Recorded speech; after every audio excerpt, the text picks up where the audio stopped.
a leitura bíblica.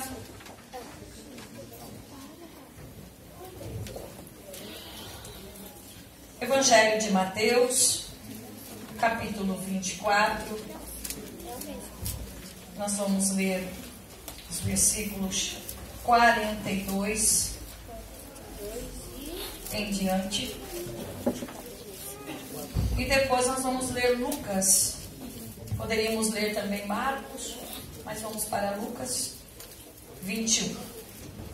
Mateus capítulo 24, 42 diz assim: Portanto, vigiai, porque não sabeis em que dia vem o nosso Senhor, mas considerai isto: se o pai de família soubesse a que hora viria o ladrão, vigiaria e não deixaria que fosse arrombada a sua casa. Por isso ficai também vós apercebidos, porque a hora em que não cuidais, o Filho do Homem virá. Evangelho de Lucas, como eu disse, a gente poderia também ler Marcos 13, mas vou ler Lucas, no capítulo 21, versículo 25. Jesus diz assim no Evangelho de Lucas, capítulo 21, versículo 25: Haverá sinais no sol, na lua e nas estrelas sobre a terra, angústia entre as nações, em perplexidade, nossa, enroscou, em perplexidade por causa do bramido do mar e das ondas. Haverá homens que desmaiarão de terror e pela expectativa das coisas que sobrevirão ao mundo, pois os poderes do céu serão abalados. Então se verá o Filho do Homem vindo numa nuvem, com poder e grande glória.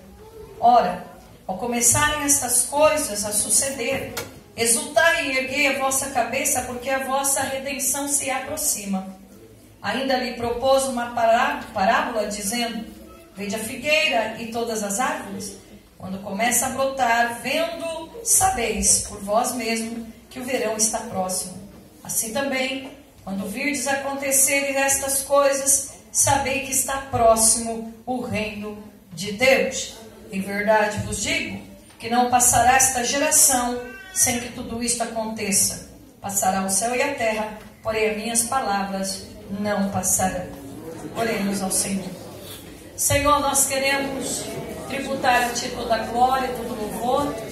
É mais um aniversário e eu sei que as irmãs, juntamente com esta igreja, o seu pastor, a sua esposa e toda esta congregação estão fazendo um culto de louvor e gratidão por terem passado mais um ano, ó Pai, na Tua casa e na Tua presença. Obrigado por estas mulheres guerreiras, pela irmã Cátia e suas companheiras, irmã Carmen e suas companheiras aqui. Senhor, obrigado pelo campo de Guarulhos, pastor Clementino, assim como eu agradeço pelo meu pastor presidente, o pastor Jasson. Eu também agradeço pela vida do pastor Clementino, por este campo, pela irmã Neide e por todas as que compõem a diretoria da Abadiguar. Obrigado, Senhor. Fale conosco nesta noite, que o Teu reino avance, o Senhor venha nos conformar à imagem de Jesus. Ó Senhor, que o Teu Espírito trabalhe em nossos corações. Transforma-nos, Senhor. Converte-nos a Ti e seremos convertidos ao Senhor. Oramos em nome de Jesus. Amém? Podemos nos assentar. Eu quero aqui nesta noite, pela iluminação e autoridade do Espírito Santo de Deus em minha vida, ser muito clara e objetiva com os irmãos. Eu sei que o assunto que vocês escolheram encontra-se dentro de uma disciplina teológica que eu particularmente gosto muito. Sou professora, por graça de Deus, de teologia há 18 anos, sou escritora. O ano passado eu escrevi um livro de escatologia de 300 páginas. Eu sempre digo, quando eu vou falar de escatologia em congressos e festividades, que a gente não tem tempo aqui de dar um estudo escatológico. Então eu não tenho como entrar em questões de vários pontos da escatologia e nem quero arrumar briga aqui na Assembleia de Deus Madureira, uma vez que eu sou também do Madureira, com os dispensacionalistas clássicos e progressivos. Não quero arrumar confusão com os pré-tribulacionistas. Também não vou defender nem os amilenistas, nem os pós-tribulacionistas. Mas eu quero aqui refletir com os irmãos sobre a nossa vida cristã. E o tema que eu quero abordar nesta noite é o seguinte: analisemos o nosso cristianismo, porque a vinda de Jesus é certa. E eu quero analisar juntamente com vocês, eu quero trazer uma palavra reflexiva, e você vai refletir, se você de fato está apto para o arrebatamento. Se de fato você é um eleito, se de fato você é a igreja, se de fato você é nascido de novo, se de fato você é a imagem de Jesus, se de fato você se encontra dentro do reino. Torna-se imprescindível eu dizer aqui nesta noite que Mateus escreve seu evangelho com a temática no reino do Messias. Ele escreve para os judeus para provar que de fato Jesus era o Mashiach, Jesus era o ungido, Jesus era o Messias tão esperado pelos israelitas. É interessante notar que tanto Mateus como Lucas, eles vão narrar que esse Messias é Jesus de Nazaré, Jesus da Galileia. Meu Deus, da Galileia. É interessante notar que os judeus de fato tinham dificuldade de acreditar que Jesus era o Messias, porque ele nasceu numa vilazinha chamada Nazaré, no norte da Galileia, aonde só tinha pobres, aonde havia uma mistura de pagãos ali. Não tinha pessoas importantes em Nazaré. Tanto é que um dos seus, que vieram a ser de seus discípulos, compor os 12 apóstolos, duvidou, disse: poderia vir alguma coisa boa de Nazaré. Nazaré não era uma cidade importante, Nazaré não era uma cidade como Constantinopla, ou até mesmo Éfeso, ou Laodiceia. Não era importante como Atenas. Era uma vilazinha onde só tinha gente pobre, gente sem cultura. Mas é lá, em Nazaré. De Nazaré, o Senhor escolhe Maria, uma jovem de 16 a 17 anos. Uma mulher que estava com um contrato de casamento pronto. Uma mulher simples, mas é lá de Nazaré. E lá de Nazaré nasce o Messias. Acho isso interessante, porque Paulo vai escrever em 1 Coríntios, capítulo 1, versículo 27, que de fato Deus escolhe as coisas loucas deste mundo para envergonhar os sábios, e escolheu as coisas fracas deste mundo para envergonhar as fortes. Deus escolheu as coisas humildes do mundo e as desprezadas, e aquelas que não são, para reduzir as que são, a fim de que ninguém se glorie na presença de Deus. Ninguém, nem eu nem você, somos nada.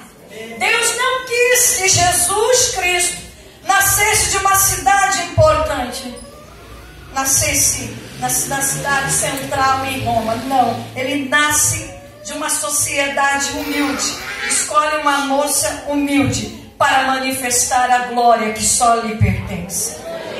Mateus e Lucas vão fazer questão de deixar claro que o Filho do Homem, que Jesus Cristo, de fato era o Messias de esperar, e que seu reino e a sua glória não pertencia a mérito nenhum humano, apenas a Deus. E com o foco central no reino do Messias, Mateus irá narrar, assim como Lucas, de forma bem minuciosa, a genealogia do Messias, e vai narrar o nascimento do Messias. Mateus irá focar no reino do Messias, narrando seu nascimento, narrando sua obra, narrando seu ministério. E após dar detalhes sobre as características dos cidadãos do reino, que encontra-se em Mateus 6 ao 8, e depois depois de dar detalhes efetivos da obra do Messias, incluindo os milagres que ele operava, porque somente o Messias poderia operar os milagres que ele operava, Mateus vai contar de forma detalhada também a doutrina do reino do Messias, com as parábolas que se encontram no seu evangelho, e logo em seguida, no final do livro, a partir do capítulo 24, Mateus irá enfatizar o fim do reino do Messias. Fim este do reino do Messias que está relacionado com o seu retorno para arrebatar o seu povo, a sua igreja, mas que também está relacionado ao seu juízo. Preste atenção aqui. Ao seu juízo sobre todos aqueles que rejeitarem a mensagem do seu reino. Mateus 24, aliás, também registrado em Marcos 13 e Lucas 21, é um dos últimos discursos, ou uma das últimas pregações do Senhor Jesus antes da sua crucificação. Aliás, é a última semana. Mateus, a partir do capítulo 23, ele já começa a narrar a última semana de vida do Messias. Esta semana é crucial. Jesus irá morrer. Jesus será crucificado. E antes dele ser crucificado, e a gente usa da regra da hermenêutica para estudar todos os evangelhos, nós vamos perceber que nesta última semana, semana da sua crucificação, o Messias passava todos os dias ensinando no templo. E depois dele ensinar no templo, ele ia para o Monte das Oliveiras.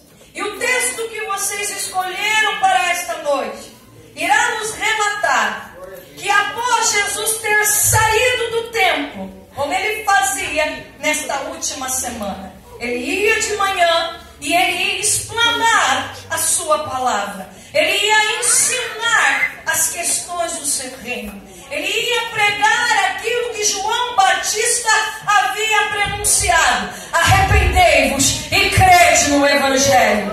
Jesus iria pregar ali no templo o arrependimento de pecados. Só que ele pregava a um povo com um coração endurecido. Ele pregava a religiosos. Ele pregava para aqueles que se achavam santos, justos, salvos, irmã Cristina. Ele pregava a gente hipócrita. Sabe o que é você ser um hipócrita? A palavra grega é gente que finge ser uma coisa que não é.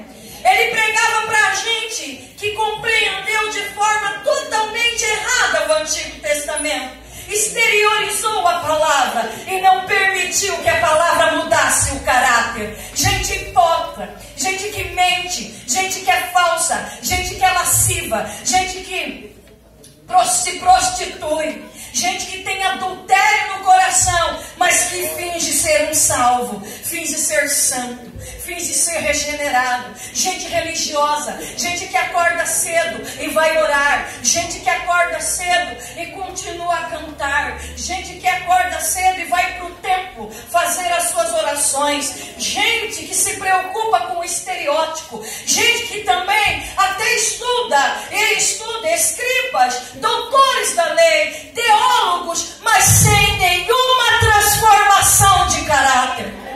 Mas Jesus, em sua misericórdia, ele ia ao templo. E Mateus vai relatar que quando ele vai ao templo, após ter saído do templo, e quando ele ia se retirando para ir ao Monte das Oliveiras, os seus discípulos se aproximam dele para lhe mostrar a construção do templo. Porém, Jesus lhes diz algo que vai causar espanto a eles. Jesus disse assim para eles: vocês estão vendo tudo isto? Em verdade vos digo que não ficará pedra sobre pedra que não seja derribada. Após dizer isto, o Senhor Jesus ele vai para o Monte das Oliveiras, onde ele acostumava se assentar e ter uma vista da cidade como um todo e do templo. E os discípulos foram lá atrás dele. E os discípulos vão lhe perguntar acerca de sua vinda e acerca da consumação do século. E por que, igreja, os discípulos vão perguntar isto? Porque com certeza eles estavam espantados com Jesus. Sabe por quê? Porque Jesus disse que o templo dos judeus seria destruído. E se vocês analisarem o capítulo 23, onde o Senhor Jesus chama os fariseus de hipócritas, de víboras, raça de víboras.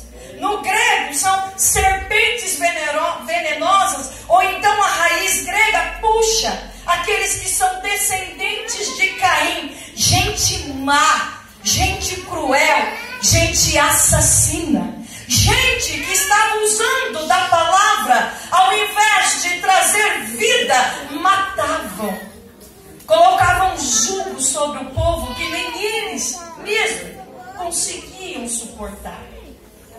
Gente como sepulcro caiado. E em Mateus capítulo 23, Jesus vai trazer um duro sermão a esse tipo de gente. E a resistência deles, a dureza de coração deles, fez Jesus ir para o Monte das Oliveiras e chorar e dizer: Jerusalém, Jerusalém, eu quis abraçar vocês como a galinha abraça os seus pintainhos. E Jesus vai fazer uma declaração. Abra aí, bate os olhos, no capítulo 23, versículo 38. Jesus vai dizer: esta casa vai ficar deserta. Olha o que Jesus vai dizer: esta casa vai ficar deserta.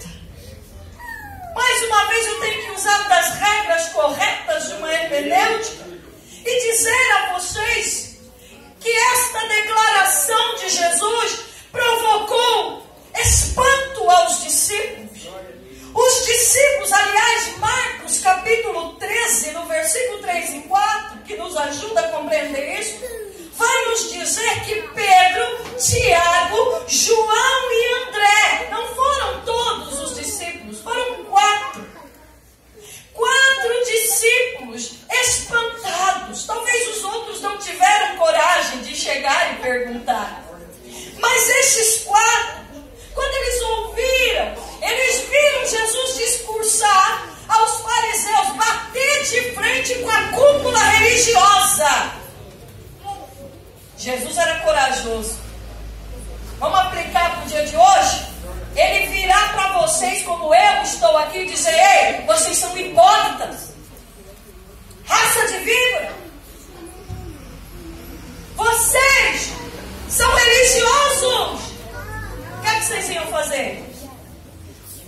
Vocês iam ficar bravos? Quem é você? Eu estou aqui nesta igreja há 30 anos. Eu construí templo. Eu sou regente, eu sou dirigente, eu sou pastor, eu sou bispo, eu sou apóstolo. Você não sabe com quem você está falando. E Jesus ia dizer: eu sei, por isso que eu estou trazendo essa palavra. É justamente por saber que existe um monte de gente que está em pleno pecado, gente arrogante, prepotente,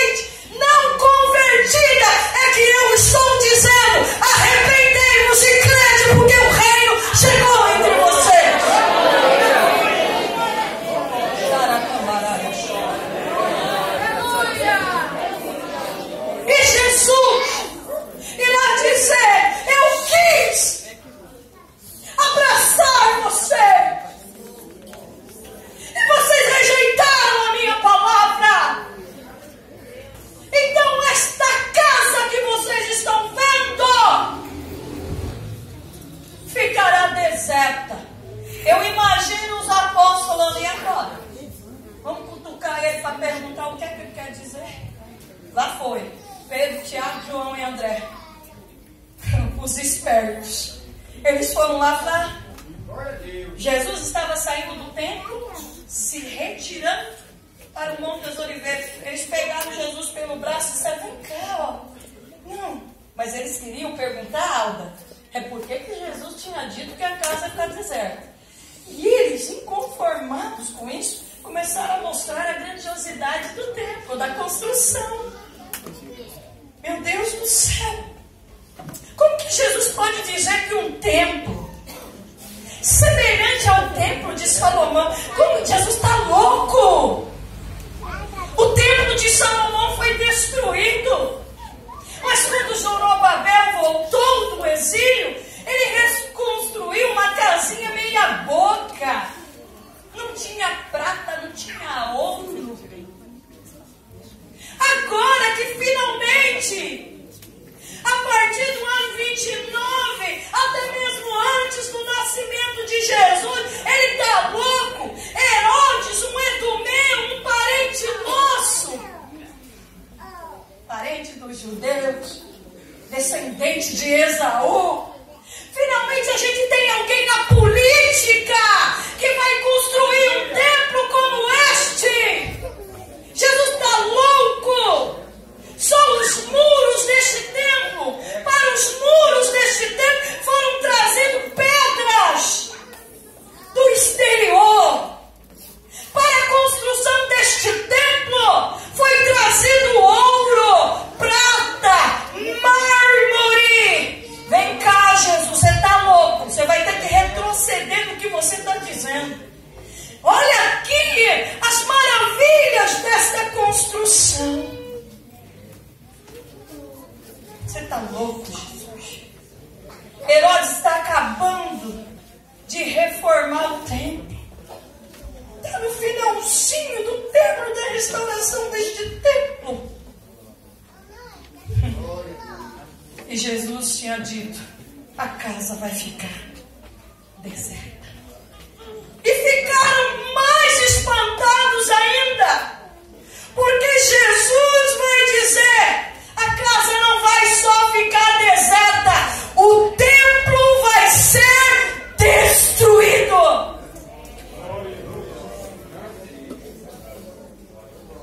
Jesus está louco. Jesus está doido.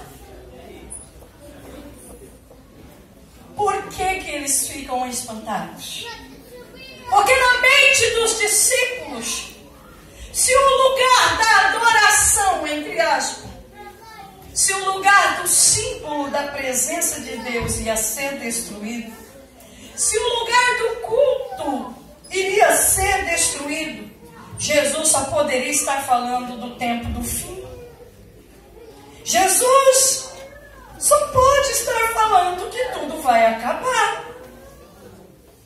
Porque o templo é o que nos constitui como nação, como povo de Deus. Se a religião judaica acabar, então isso significa que as profecias do Antigo Testamento quanto ao fim irá se cumprir.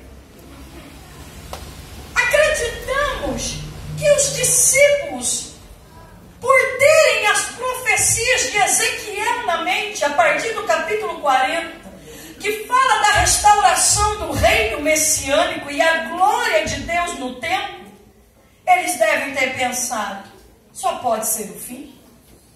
Ele vai destruir esse templo de novo e depois ele vai reconstruir outro para o seu reino. Estamos chegando ao fim. Ele vai destruir este mundo, mas ele vai restaurá-lo conforme as profecias de Ezequiel, e ele vai reinar eternamente. Ele só pode estar falando do fim, porque ninguém em sã consciência iria dizer que um templo que foram gastos, segundo o Manual Bíblico de Harlem, de 2 a 7 bilhões de dólares, esse templo não pode ser destruído se não for a época do fim.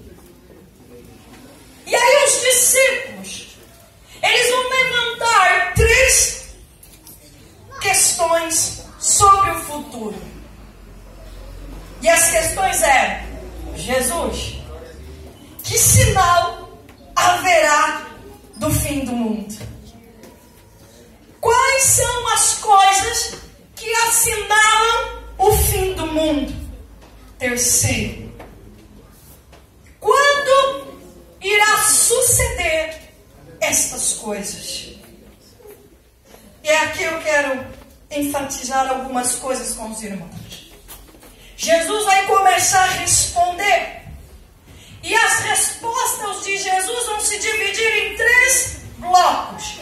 Primeiro, Jesus vai falar sobre o princípio das dores. O primeiro bloco de resposta de Jesus, quanto ao fim de todas as coisas, ele vai dizer, em primeiro lugar, haverá um período de princípio de dores. Neste período, haverá uma intensificação de sinais sobre a natureza e sobre a frieza do homem em relação ao amor um para com o outro. Vai ter ódio. Vocês vão ser odiados. E o amor irá esfriar. O que mais Jesus vai dizer? Após isto, após a intensificação de sinais na natureza, após o esfriamento do amor, Jesus vai dizer que vai vir um tempo chamado de grande tribulação, de um sofrimento sem igual, que dentro da escatologia, Jesus está tanto se referindo à destruição do templo, que ocorreu no ano 70 depois de Cristo, com a morte de milhares de judeus e a dispersão deles sobre a face da terra, como ele estava falando de um período futuro, que ainda está por vir. Era muito comum, preste atenção, igreja, na profecia escatológica, o profeta falar de 2 eventos como se fosse um só. E neste momento, Jesus está falando para os discípulos o princípio de todas as coisas. Vai acontecer um período muito grande de apostasia. Muitos irão surgir dizendo: eu sou o Cristo. Não se engane. Segundo, haverá sinais na natureza, guerras, terremotos, fomes, pestes. Em terceiro, dentro desses princípios da dor, vocês serão odiados. O amor irá esfriar. Saindo do princípio das dores, haverá um momento de tribulação. Ó discípulos, em que vocês irão sofrer. Virá tamanha perseguição. E só depois disso, eu irei retornar. Só depois disso vai acontecer o fim. Então eu vou tentar resumir, porque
e dizer que Deus vai te dar casa, carro, emprego, dinheiro.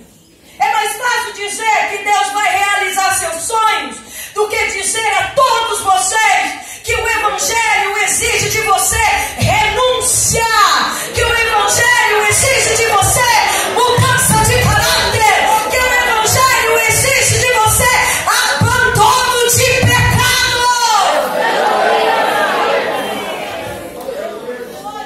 Falsos cristos em cima de púlpitos, falsas igrejas. No Brasil se abre 14 mil templos por ano. Aposto que neste bairro deve ter igreja disso, igreja daquilo. E o povo dizendo, oh, glória a Deus, o Evangelho está sendo pregado, está mesmo? Aleluia. Jesus vai falar de sinais externos da natureza. Será que eu preciso pegar meia hora da mensagem para falar para vocês dos sinais? Dos furacões? Dos terremotos? Dos 2 milhões de japoneses que morreram no tsunami? Será que eu preciso falar mesmo das pestes, do Zika vírus, da AIDS? Será que eu preciso falar mesmo que existe neste momento mais de 13 vulcões em erupção? Jesus vai dizer, só que isso é o princípio. Será que eu preciso falar das guerras? Jesus vai dizer, ei, o fim do mundo vai ser marcado por uma intensificação desses sinais.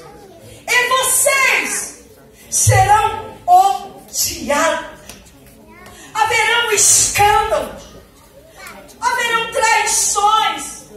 Irmãos, eu preciso falar de adultério? Acho que preciso. Porque o índice de adultério no meio dos evangélicos. Olha o índice de escândalos. Olha o índice de gente se masturbando, assistindo vídeo pornô. Não pode pregar isso, missionária. Você deveria vir no campo de Guarulhos e só pregar para eles que Jesus vai voltar. Levanta a mão, quem vai ser arrebatado aqui. Mentira!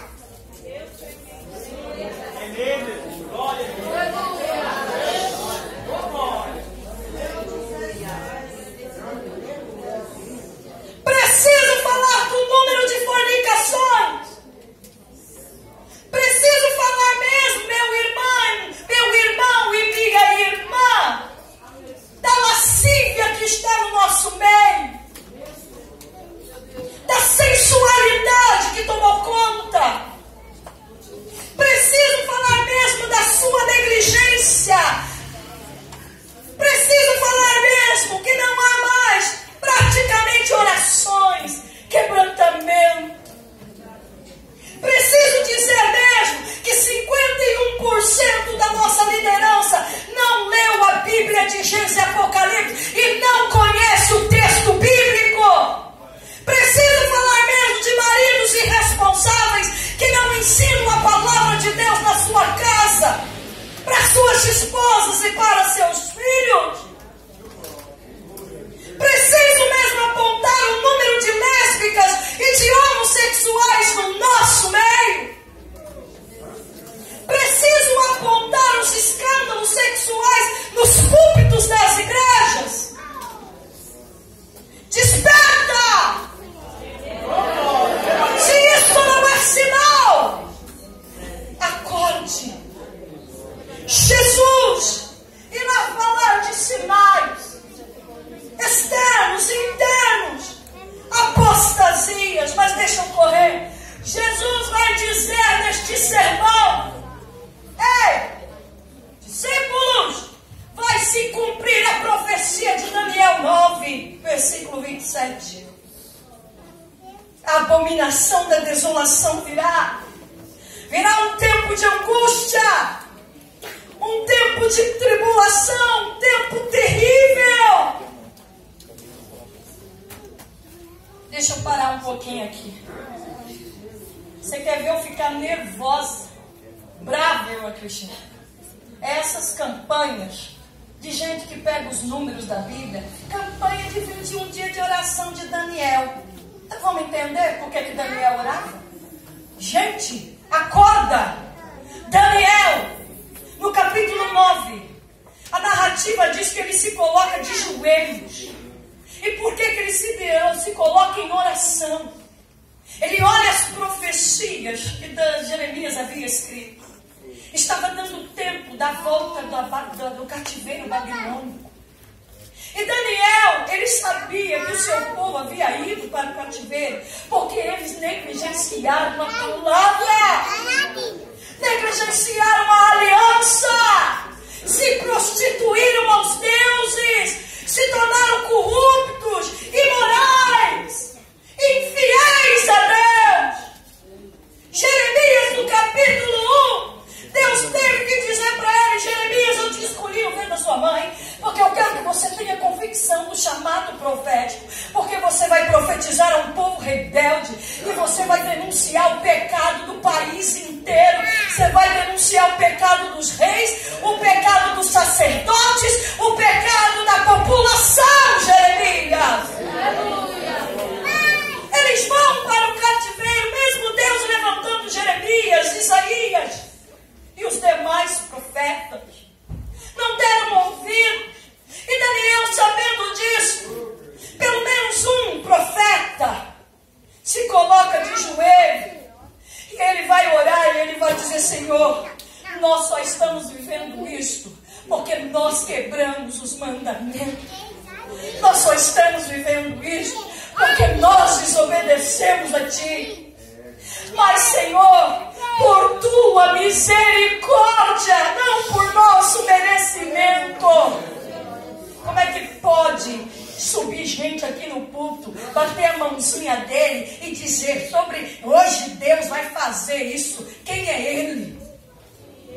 Daniel, ele se coloca de joelho e ele diz: Senhor, por misericórdia, eu sei que a gente merecia a Tua ira, a gente merecia, Senhor, o Teu juízo, a gente merecia ser sentenciado, mas por misericórdia, eu confesso os meus pecados e o pecado do meu povo, Senhor.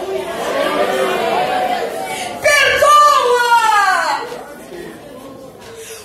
usa de misericórdia. Daniel não era um pregador popstar que se preocupava em alegrar o povo, muito pelo contrário. Ele era um homem de Deus que se colocava de joelho e dizia: Senhor, perdoa, perdoa, nós temos pecado, nos perdoa. E Daniel, nesta oração, ele vai dizer: Senhor, quando é que o Senhor vai dar fim aos pecados e às transgressões? Deus ouve a oração deste homem, manda Gabriel, e Gabriel diz: Daniel, você é bem amado. 70 semanas estão determinadas sobre o teu povo e sua santa cidade. Eu não vou explicar aqui, que nós não temos tempo para isso. Mas este anjo vai anunciar um tempo determinado para o fim. E este anjo vai dizer a Daniel: vai se passar 7 semanas, depois mais 62 e depois 1 semana. Só que o que estarreceu Daniel é que nestas semanas o ungido será tirado e vai vir um tempo de desolação, de juízo. O tempo do fim aponta para juízo. Daniel, então, é narrado para nós no capítulo 10 que ele vai novamente orar, e desta vez por 21 dias sem comer. Ele vai jejuar, ele está estarrecido, ele está preocupado,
aqueles que estiverem com seu nome escrito no livro da vida. Muitos, Daniel, irão ressuscitar para a vida, mas outros serão lançados para as trevas exteriores. Daniel, vai ser um tempo, e eu quero que você cele e escreva esta profecia. Neste tempo de luta, muitos vão ser purificados, santificados, purificados, purificados. Tu, porém, segue o teu caminho até o fim, porque você, Daniel, vai ressuscitar para a salvação. Correndo aqui, Jesus vai dizer aos discípulos tudo aquilo que foi registrado para Daniel. O tempo do juízo vai ter que acontecer. E aí, irmãos, correndo aqui, Lucas vai adicionar algumas coisas. Eu li para vocês. Ele vai dizer: ei, vai ter terremoto, epidemias, fome, mas tem uma coisa que me chama a atenção. Lucas vai dizer assim a partir do versículo 29, que Jesus disse para os discípulos: ei, discípulos, vocês querem saber sobre o tempo do fim e quando vai ocorrer a minha volta e o meu juízo? Olhem para a figueira. A figueira aqui no texto vai entrar como exemplo do tempo do fim. Preste atenção aqui, igreja. Porque se eu estivesse dando pirueta e contando história da carochinha aos irmãos, eu estou tendo todo o tremor e temor. Eu saí da minha casa às 4 horas da tarde. Não sou menina, não sou criança. Tenho tremor aqui. E eu quero que você escute o que Jesus estava dizendo. Jesus disse para os discípulos: olhem para a figueira. Quando ela começa a dar os seus brotos, vocês sabem que está chegando o verão. Ou seja, a figueira, quando brota, anuncia uma nova estação. O que é que Jesus estava dizendo? Ele estava dizendo: quando vocês virdes estas coisas, que coisas?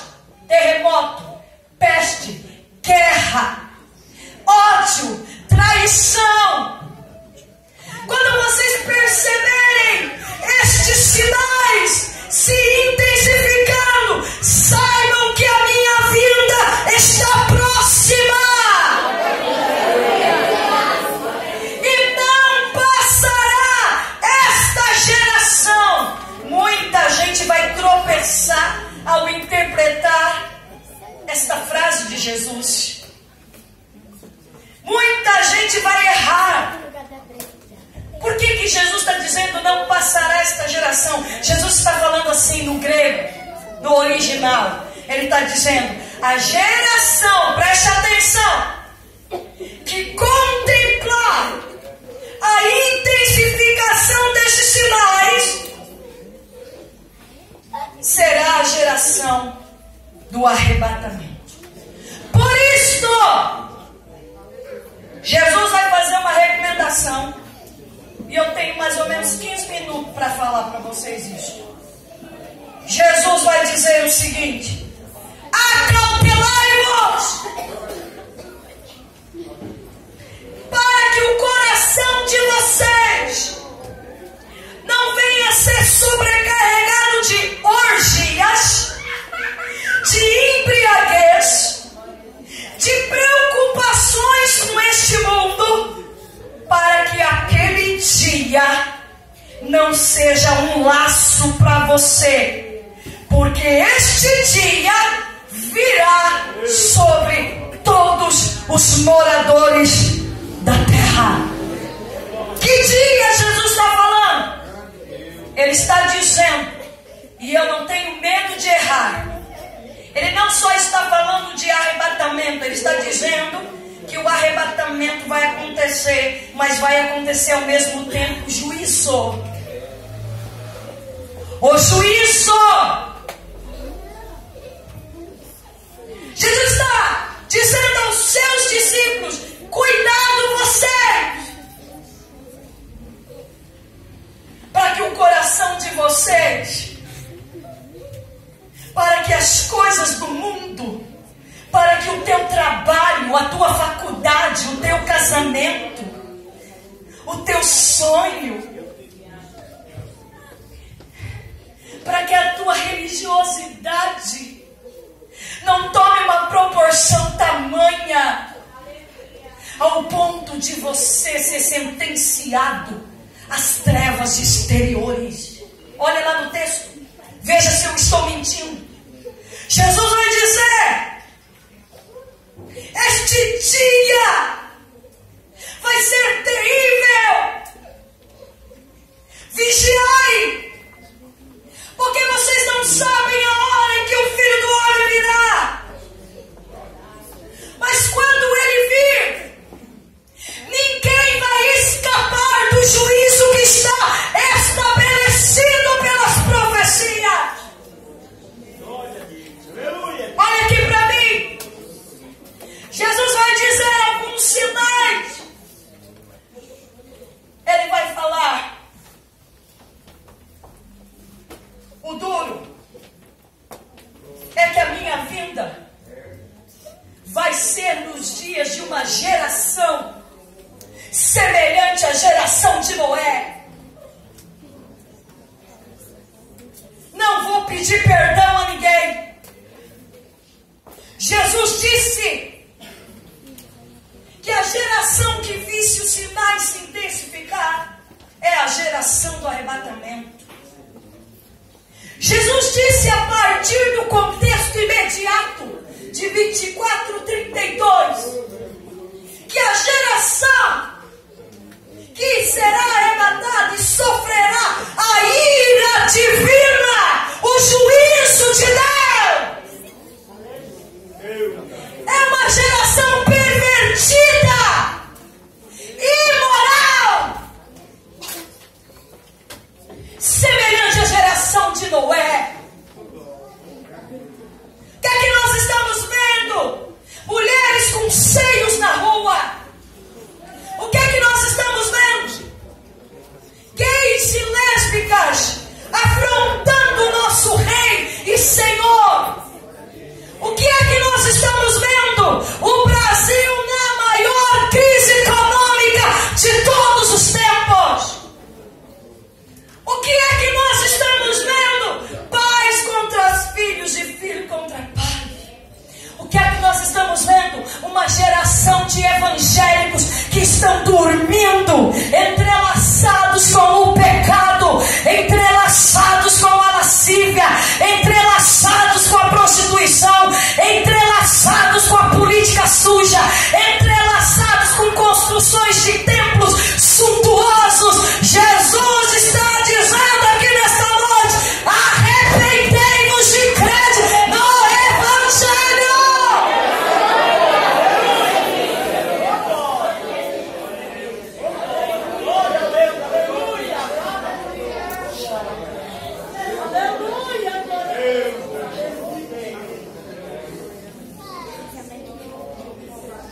Geração pervertida, uma geração que afronta a ira de Deus. E Jesus vai dizer: assim como foram nos dias de Noé, uma geração pervertida. O que mais ele vai dizer? Uma geração displicente quanto ao anúncio do juízo.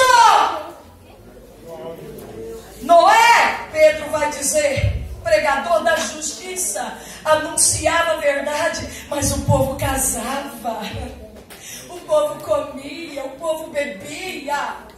Tem problema casar? Não. Tem problema comer? Não. Mas Jesus está falando de displicência. Alguém está pregando a verdade, está anunciando o juízo, então chamando ele de louco, está anunciando arrependimento, mudança de vida, transformação, novo nascimento, vida santa, mas está sendo displicente, não está nem aí.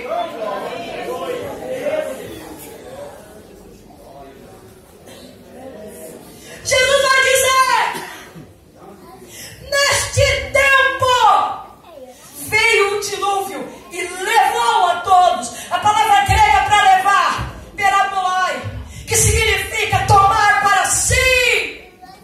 Muita gente vai pregar esse texto e fala que quem foi levado para o arrebatamento. Não. A exegese correta do texto é você entender que Jesus está dizendo: um monte de gente estava lá, uma geração pervertida, uma geração promíscua, uma geração idólatra, uma geração imoral. Leia lá o discurso de Lucas no capítulo 17. Lucas vai dizer: gente vivendo como em Sodoma e Gomorra, gente imoral, gente displicente.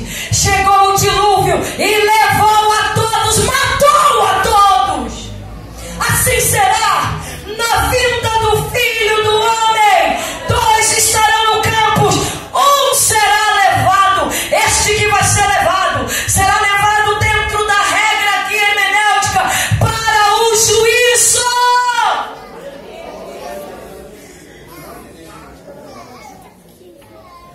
Jesus vai dizer aos discípulos: portanto, por que eu estou afirmando isso? Porque quem foi levado, o dilúvio levou um monte de gente para a morte, e o juízo vai acontecer, e Jesus vai olhar para os discípulos, para eu ir embora para minha casa, o tempo deu, tinha tanta coisa para falar. Jesus vai dizer: estai vós apercebidos, porque o Filho do Homem vai vir na hora que você não pensa.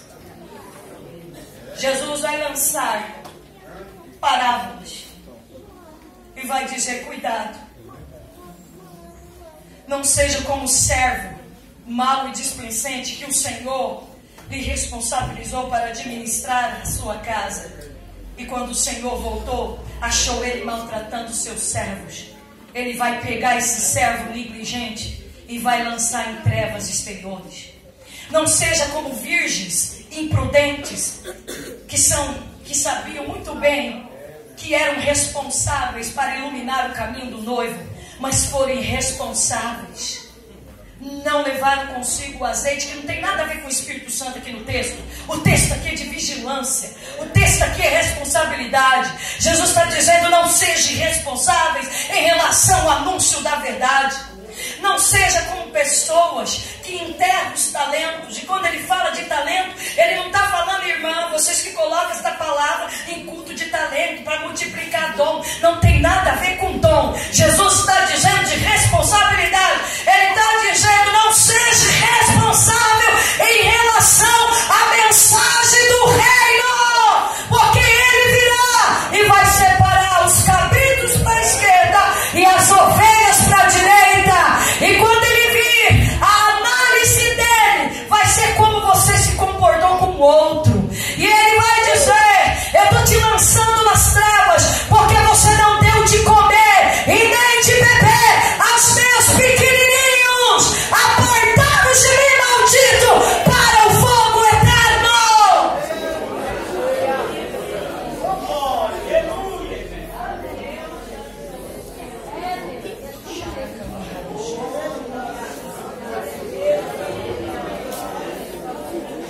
Com todo respeito a você, ao pastor desta igreja,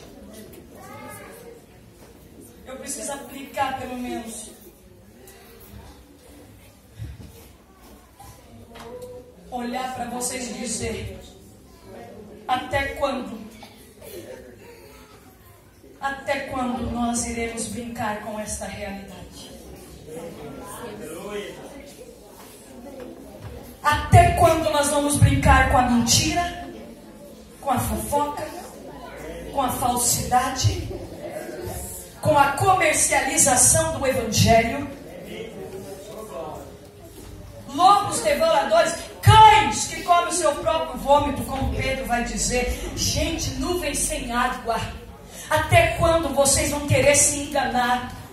Até quando vocês que estão casados aqui vão brincar com o seu casamento? Até quando eu vou ter que ministrar para mulheres e ficar respondendo perguntas? Posso fazer sexo anal? E a gente morre de explicar que não. A gente morre de falar de prostituição, de lascívia, de porné. Até quando eu vou ter que ministrar para obreiros que a mulher dele não pode agredir o corpo dela? Até quando nós vamos ouvir pessoas, mulheres nos confessando que seus maridos estão vendo vídeo pornô, estão se masturbando debaixo do nariz delas? Até quando nós vamos tratar de lascívia das nossas mulheres na igreja? Até quando você vai mostrar seu seio e a sua perna, minha irmã? Até quando, meu adolescente jovem que me escuta, você ainda quer ir ficar naquele grupo que fuma narguilé? Até quando você vai levar esse namoro promíscuo? Até quando haverá corrupção? Eu vou dizer até quando. Até o dia que a trombeta soar. E a trombeta vai soar. Mas a igreja só será a igreja que vai ser arrebatada. É a igreja santa. É a igreja santa. Por isso eu vim aqui nessa noite. Eu não sou melhor do que ninguém, mas eu vim dizer para vocês: santificai-vos, santificai-vos, santificai-vos, santificai-vos, santificai-vos, santificai-vos, santificai-vos.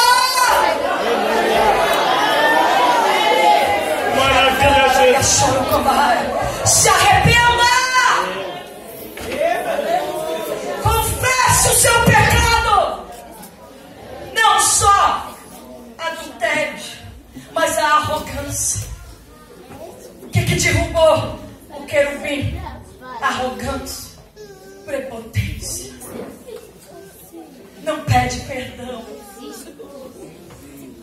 Entre o céu e esta mágoa, não é melhor você hoje ser limpo?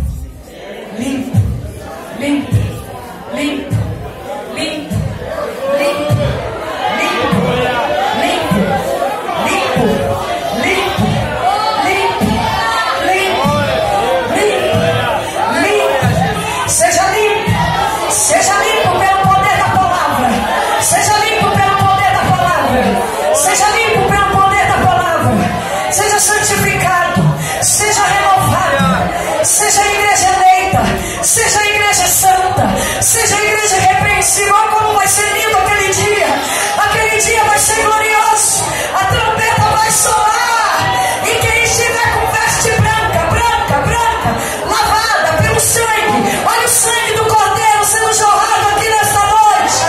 Lá atrás, há 2000 anos, ele disse: tetelestai, está consumado. Ele te limpa de todo o pecado.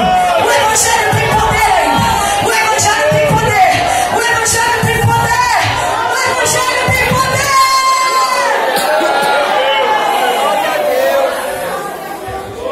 Seja limpo. Seja limpo. Seja limpo pelo poder da cruz. Seja limpo pelo sacrifício de Jesus. Ele levou sobre si. Ele levou sobre si. Mas para eu ir embora para Cotia, não negligencie a mensagem da cruz. Porque o autor aos Hebreus vai dizer no capítulo 10: se no Antigo Testamento as pessoas eram condenadas pela lei e só bastava 2 testemunhas, quanto mais quem profanar o sangue de Jesus, o sangue da nova aliança, este receberá o juízo de Deus. Deus não quer te sentenciar ao juízo. Ele quer te arrebatar. Ele quer te arrebatar. Mas para isso você tem que ser santo. Santo. Santo. A igreja igreja de pé.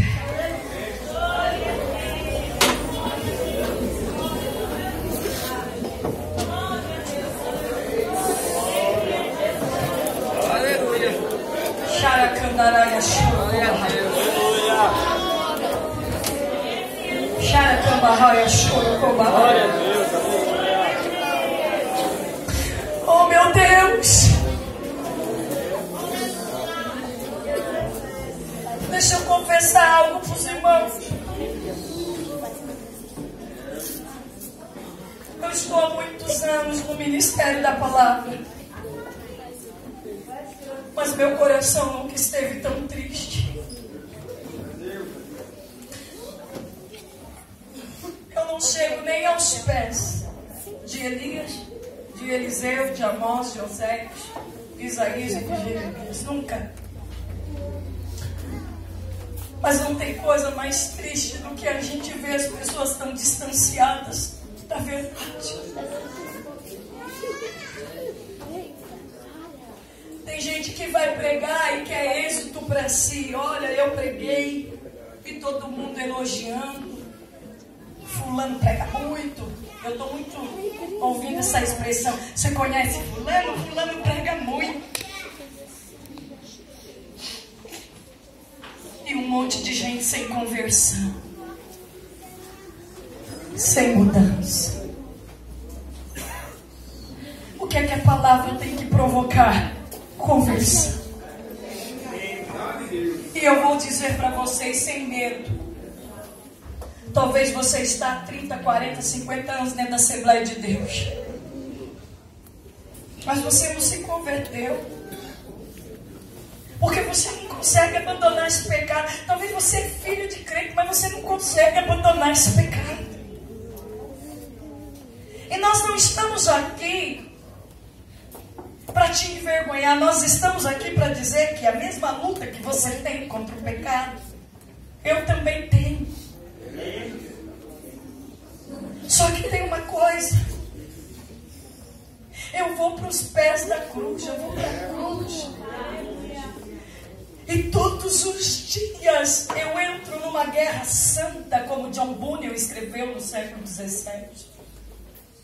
E digo, Senhor, me santifica. Porque eu sei que a santidade não é nem obra minha, tudo isso foi o Senhor. Mas eu vou me apropriar disso. Eu quero viver esta realidade. A minha pergunta para você é: até quando você vai viver essa vida dupla? Até quando você não vai dar ouvido? Até quando? Até quando vamos precisar de festividades para lotar igrejas? Até quando você vai ser negligente na tua vida de oração? Até quando você vai ser negligente com a palavra? Não lê?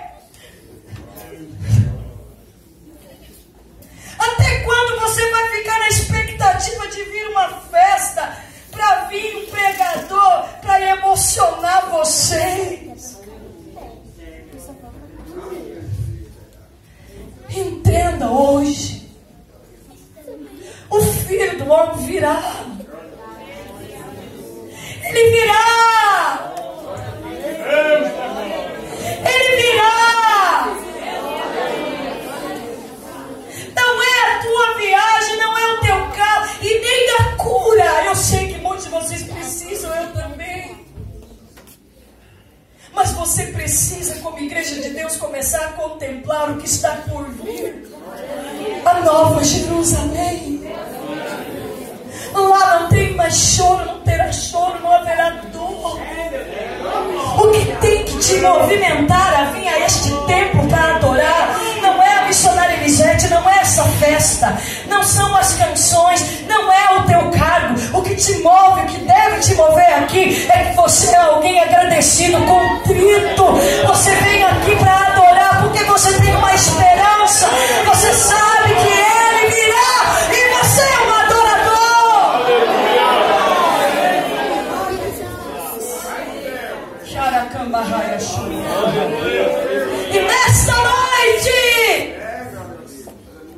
Evangelho está sendo exposto. Arrependei-vos, convertei-vos, tenha um encontro com Jesus de verdade. Para de ser essa pessoa teimosa. Para de pôr uma máscara religiosa. Encha-se do Espírito. Encha-se do Espírito. Encha-se do Espírito. Feche os teus olhos. Comece a orar agora. Comece a orar. Eu nunca vi avivamento sem arrependimento.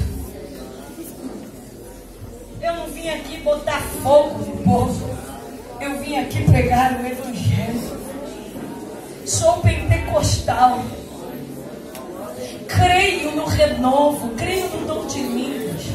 Creio no dom de profecia. Creio numa igreja salva, santa, cheia de dom, capacitada. Mas para isso tem que ter conversão. Tem que ter mudança. Comece a orar agora. Se quebranta na presença dele. Se quebranta com todo respeito os obreiros, os diáconos, as diaconisas, os adolescentes. Trema e temam diante do Rei da Glória, do Santo, do Santo, do Santo, do Santo, do Santo. Ele é santo, ele é santo.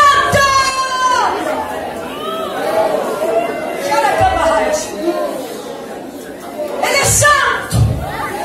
Ele virá. Ele é santo. Isaías dizia: ai de mim. Chora, grita, grita, grita por ele, grita pela presença dele, grita, grita para ele purificar teu coração, para ele perdoar os seus pecados. Xaracambahai da Candaraia Xurocambahai, no Combahai Xerecambahai, na Candaraia Xerecambahai, da Condaraia Xerecambahai, no Combahai Xerecambahai Xurocambahai. Deus está dizendo aqui: conserta, conserta, conserta, conserta, conserta, conserta, conserta. Arrependei-vos, arrependei-vos, crede, crede, o reino já chegou, Jesus já foi até aquela cruz, mas ele vai voltar, ele vai voltar, ele vai voltar. Vai orando, igreja. Se tiver alguém nesta noite, com permissão do meu pastor, que queira sair do seu lugar, vem aqui. Eu estou te convidando a aceitar o Evangelho do Reino. Eu estou te convidando a ter avivamento. Eu estou te convidando a um retorno real ao Evangelho.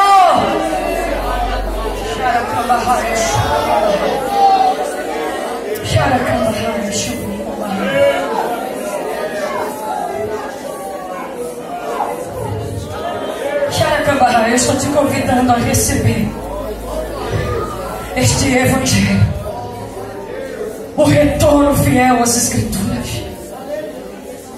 Senhor Jesus, o que o Senhor me outorgou a fazer, eu fiz, Jesus. E eu peço que a tua palavra fale aos corações, transforma, muda, que a tua igreja desperte, porque o Senhor virá, o Senhor virá, o Senhor virá. Xaracandaraia Xorocobá. Senhor, que ele sinta o poder da tua palavra, e que a tua palavra venha arrancar agora. Eu entro, Senhor, em oração, em batalha espiritual nesta noite. Arranca o pecado, arranca, Senhor. Como igreja nós oramos contra a prostituição, nós oramos contra a mentira, nós oramos contra a comercialização do Evangelho, nós oramos contra, Senhor, toda falsidade, toda mentira em cima dos púlpitos. Nós oramos contra, Senhor, E eu quero pedir sobre esta congregação o teu avivamento. Abençoe o pastor desta igreja, sua esposa, o corpo de obreiros. Dê graça aos teus filhos para caminhar. Jesus, e agora aviva este lugar. Aviva este lugar. Aviva este lugar. Aviva este lugar. Aviva este lugar.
Não resistam,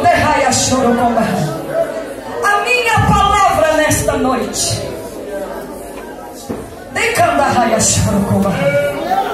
Porque sou Deus que falo neste lugar. Digo ao anjo desta igreja: homem, digo para ti, não temas em anunciar a minha palavra neste lugar. Digo para ti, homem, tenho eu falado neste lugar. Tenho eu querendo conserto neste lugar. E tem resistido. Muitos têm resistido. Mas digo assim: anuncia a minha palavra. Digo assim: homem,